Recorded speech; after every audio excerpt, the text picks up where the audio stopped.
Hey guys, righto, so to summarise so far, it is a little bit like Warhammer 40k. There was a person who was the Emperor who discovered a thing called the Resonance. The Resonance allowed control over other androids and stuff. That technology was built into all of these people androids. So, the resonance is basically the magic that causes all of this to be able to happen.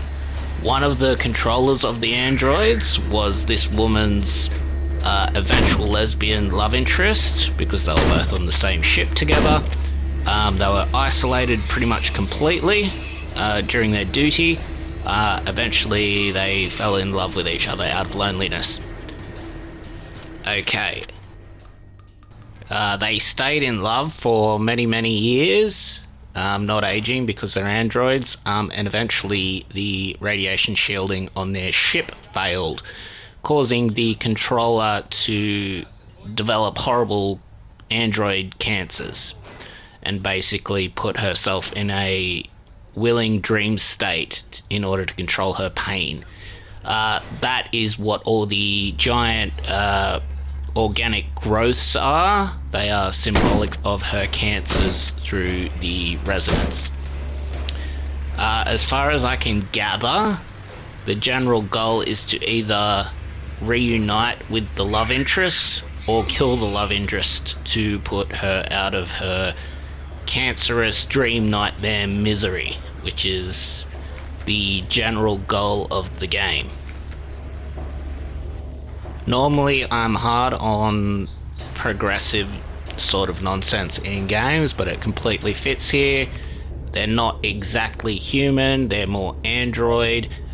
Both of the androids were designed with a duty in mind. Their love wasn't exactly forbidden or anything, it was more out of isolation and loneliness. No one said they couldn't. They're not exactly humans. I'm fine with it. I'm fine. That is not forced in any way. That's not progressive nonsense. It's not shoved down our throats. It fits in the science fiction horror setting. It is perfectly fine. Like, that is not an example of enforced progressivism and intentional destruction of culture. Yeah, so that's perfectly fine.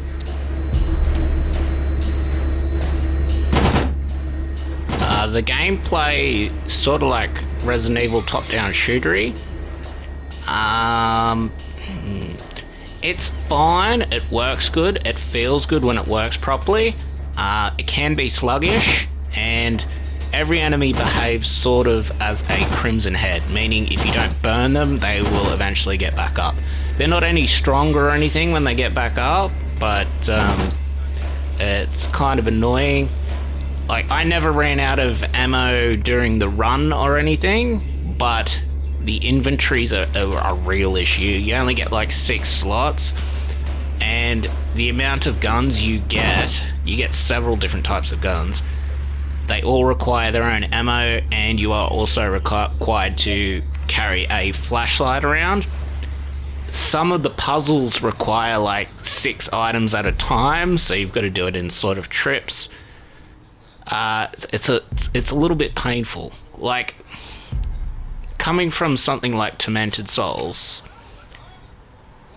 where you have pretty much unlimited inventory, I reckon the game would have been a lot better. Like, the inventory management aspect of it doesn't add anything to the suspense, the science fiction, the metaphorical story, any of that. It just means more trips to the save room, forces you to interact with all the respawning Crimson Head enemies.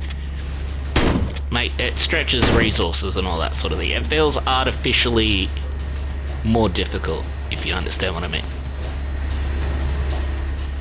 Now, if you had, let's say, 2 or 3 more inventory slots, it'd be perfectly fine.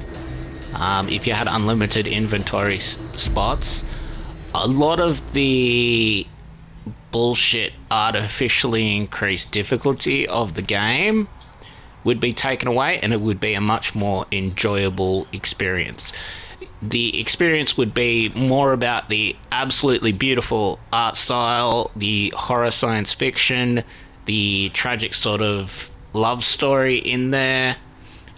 It'd feel a lot more Silent Hill 2-y, but instead we've really focused on this inventory management part of it.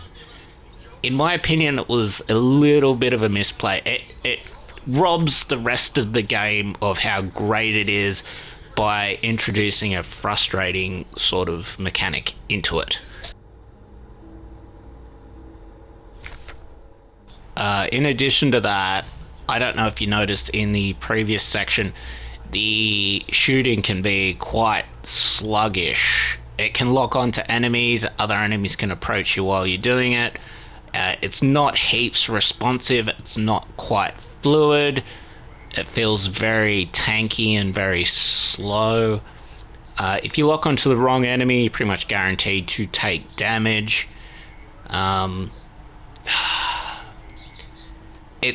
It'd be fine. It's fine.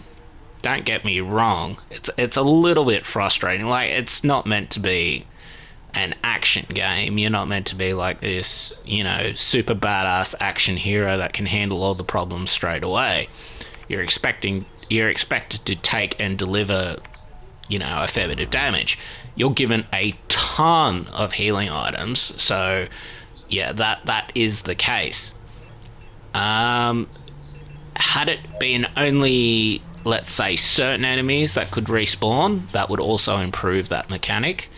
You would have to focus limited resources on some enemies that respawn, rather than every single enemy can respawn, if you know what I mean. But, you know, all that being said, perfect isolated setting. Not only space, you also have homages to nearly the thing, like with the ice planet setting, ice mining settings. It's great in that aspect. It really is cold, bleak, brutal, and isolated. It fits perfectly with the main sort of cryptic hidden story. In my opinion, they could have been a bit more straightforward with the story. The quality of the story is great. It didn't need to be as cryptic as it was. Yeah, it's really a good game. It's definitely an acquired taste, though. It is definitely an indie title. It's not as easy to recommend as, say, like the first Last of Us, which, you know, is great all around, has a great, very accessible story. It's timeless. Like, this is definitely more for people that like hard science fiction and science fiction horror, and don't mind a little bit of metaphorical story in there as well. It'd be more for those type of people. Whereas something like the first Last of Us has like a universal sort of message about like parenting and, you know, overcoming trauma and all that sort of thing. Another strength of the game is the art style, the horror art style, particularly the cutscenes. All of the art is great, even the enemies, the shading, the cell shading. The whole art style fits awesomely. The anime fits as well, in my opinion. The sharp edges and pixelated setting, it just works well together, very, very well. It's definitely one of those games that does not hold your hand with the puzzles. Some of the puzzles can be absolutely brutal, require a ton of reading, require just like a ton of foreknowledge of the game. The main gameplay loop sort of requires foreknowledge of the game. You've got to know which enemies you want to burn with the thermite and that, to make the run easier, to make like the save rooms and the paths to the puzzles more accessible, because you don't want to continually waste ammo on respawning enemies. I assume this is exacerbated really hard if you play it on higher difficulties.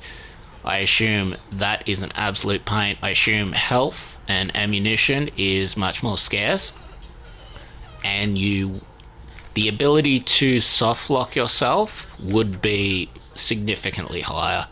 Like, you can bait and run around enemies, but at that point, in a higher difficulty, it wouldn't be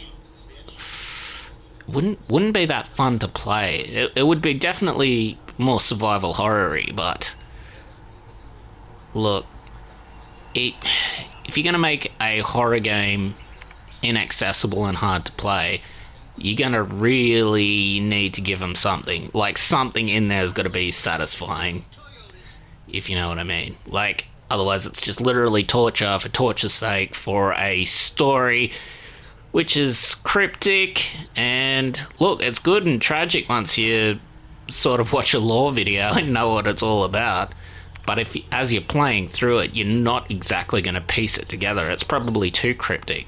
So you're not exactly rewarding the players as they're playing it, if you know what I mean. Which just makes it so much more of an acquired taste of a game. Like, the purists will love it, but it wouldn't be that accessible.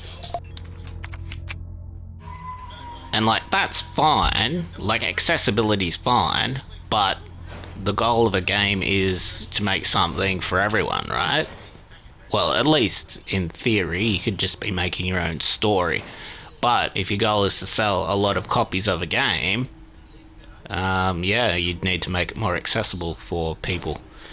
Don't get me wrong, loved it. It's a great addition to the science fiction horror genre, and I absolutely love the science fiction horror genre, especially when it is hardcore science fiction and hardcore horror.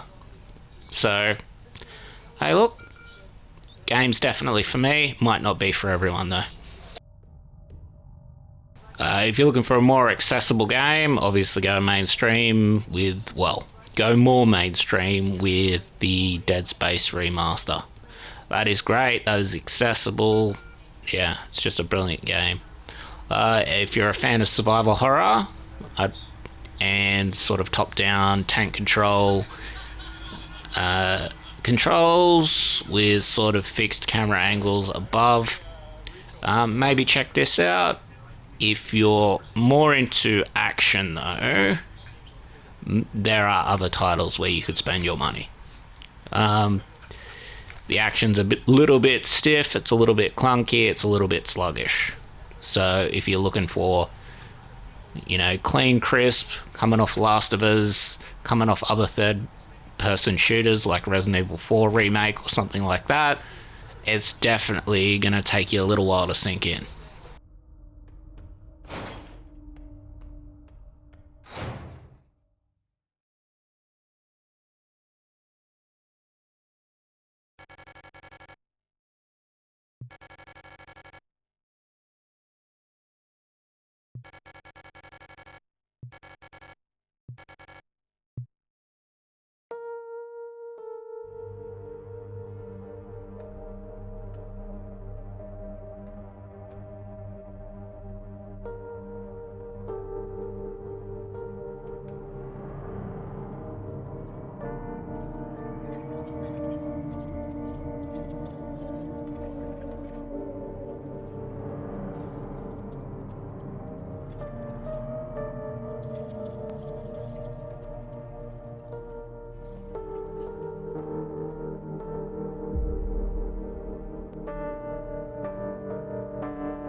So the only hint for this puzzle would be if you noticed that on the antenna, once you find it, there is a signal for a magpie and a speaker on the box.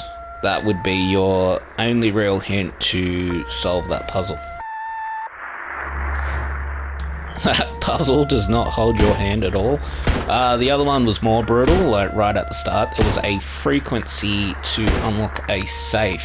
If you had to find a frequency on your frequency radio thing, which had a code on it, which unlocked a safe. Then later on you return to that area. But if you don't remember the code that unlocked the safe, you can no longer access it with the frequency. It's just like things like that are like a little bit mean, and it's making it less accessible, and you might have to look up the code online, and you know, just stuff like that, where it's like, okay, you're being very critical and you're expecting a lot from the player. You're not exactly delivering a ton with the cryptic story at the same time. It's going to put some people off, if you know what I mean.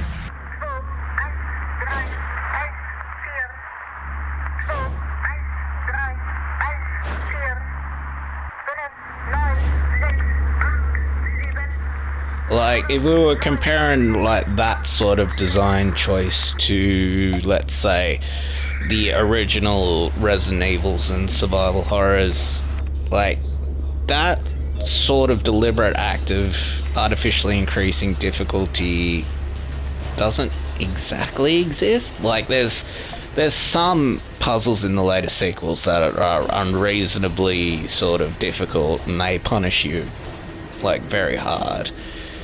But the earlier ones, they didn't do that. Even like a ton of them on the PS1 era didn't exactly do that. They were always sort of fair. There was always sort of plenty of context clues. It wasn't as inaccessible as this.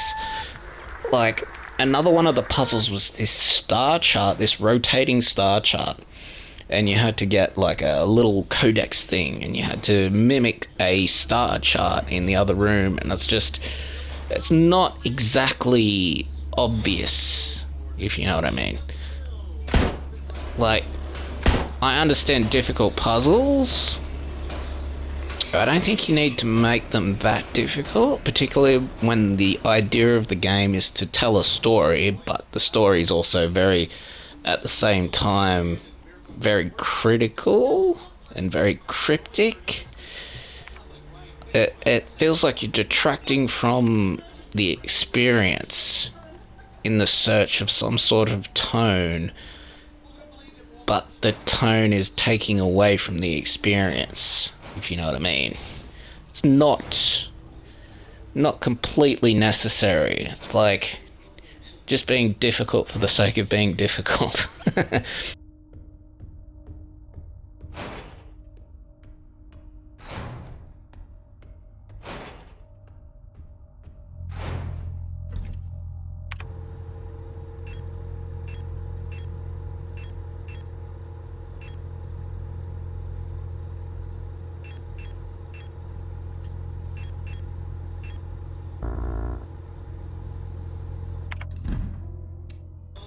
So look, my run to the puzzle area has now got no enemies in my way, but because of the inventory, I'm going to need to take multiple trips in order to solve the puzzle, because it requires 6 tarot cards. Like, that's what I'm talking about.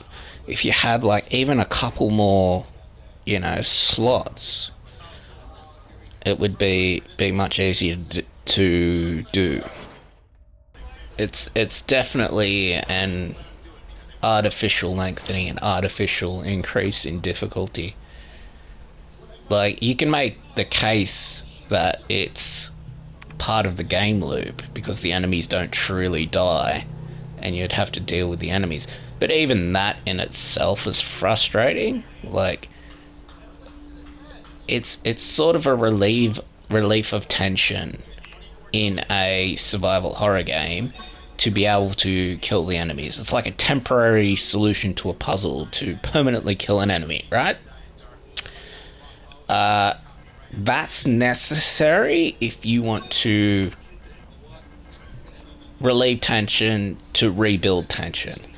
And particularly thriller, suspense, horror, you need to relieve the tension every now and then in order to rebuild it. Most of the appreciation of horror comes from the building of tension. If you have constant tension the whole time, you're either numb to it or it becomes stressful and unpleasant to play.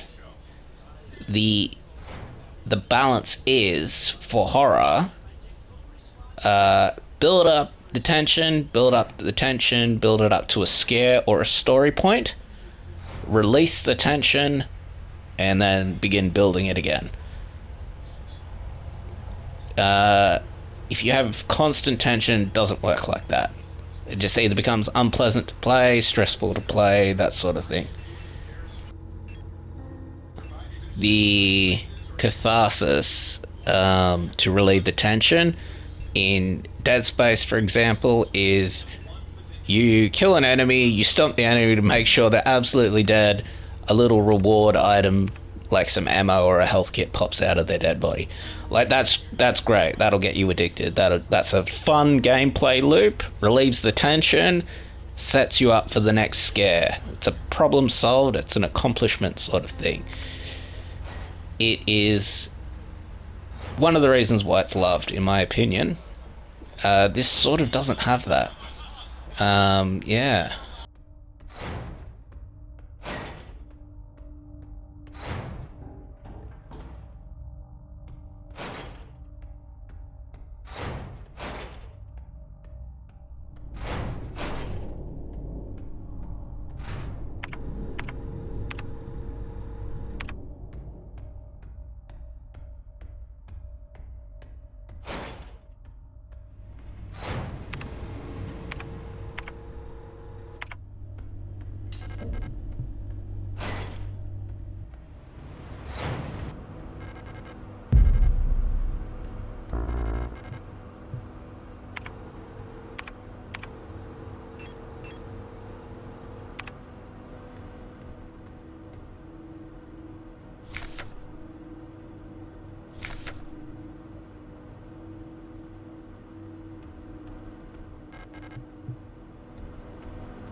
Okay, so there's another artificial increase in tension.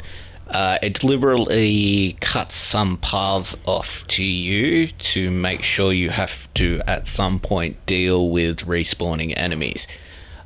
Let's say you gun all the way through an area, you kill every enemy there, you burn all their bodies in one path. The game just artificially increased the difficulty by putting a cancerous growth in one of the paths to make sure you have to go another path.